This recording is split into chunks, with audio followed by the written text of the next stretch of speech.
Agora vai. Olá pessoal, boa tarde. São pontualmente as 4 horas da tarde, 16 horas da tarde. Estamos aqui em frente à igreja. Cadê o microfone? Só um minuto, pessoal. Pega bonitinho. Olá pessoal, vamos agora receber o exército de Débora de Caxias do Sul com todo estilo.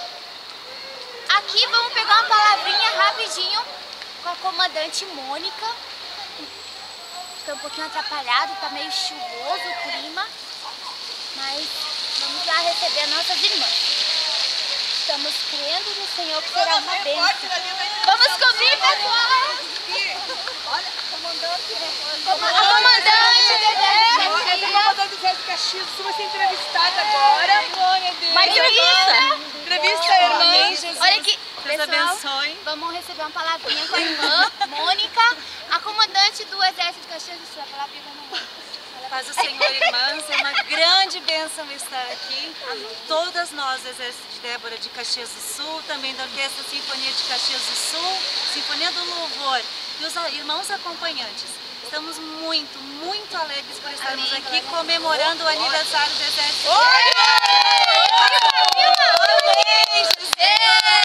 Obrigada, irmã. Vamos pegar ali as irmãs dessa Olha o ônibus. Só um minutinho, mamãe. Só um minutinho, pessoal. Vamos pegar as irmãs descendo do ônibus. É de muita euforia o momento, porque estamos todas felizes com cada uma delas que estão chegando neste momento. Só um minutinho.